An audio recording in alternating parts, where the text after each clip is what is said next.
નમસ્કાર દર્શક મિત્રો, ટીવી18 ન્યૂઝમાં આપનું સ્વાગત છે। સ્થાનિક સ્વરાજ્યની ચૂંટણી સમગ્ર રાજ્યમાં ચાલી રહી છે, ત્યારે ગીર સોમનાથના કોડીનાર તાલુકાના વેલણ જિલ્લા પંચાયત સીટ ઉપર રાજ્યના શિક્ષણ મંત્રી ડોક્ટર પ્રદ્યુમન વાજા દ્વારા તમામ હદો વટાવી દીધી છે।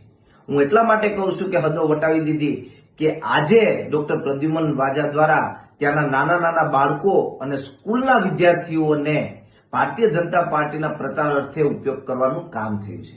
ત્યારે આજે હું રાજ્યના ચૂંટણી કમિશનને પણ કહેવા માંગીએ છીએ કે આ સરેઆમ ચૂંટણી પંચની ગાઈડલાઈનનું ઉલ્લંઘન આ ભારતીય જનતા પાર્ટીના મંત્રી દ્વારા કરવામાં આવી રહ્યું છે, તો તેના ઉપર કડકમાં કડક પગલાઓ લેવા જોઈએ।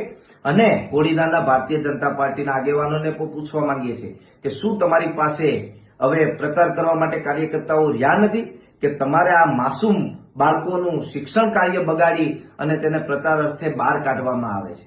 હાલ અત્યારે વિદ્યાર્થીઓની પરીક્ષાઓ પણ ચાલુ છે, ત્યારે આ પરીક્ષાઓમાં સીધી અસર પડી રહી છે। આ રાજ્યના શિક્ષણ મંત્રીને કદાચ ખ્યાલ નહીં હોય, પણ હું આ રાજ્યના શિક્ષણ મંત્રીને કહેવા માંગુ છું કે તમે આ નાના બાળકોનો રાજકીય હાથો બનાવવાનું બંધ કરો અને તમારે ખરેખર આ બાળકો અને તેના વાલીઓની માફી માંગવી જોઈએ।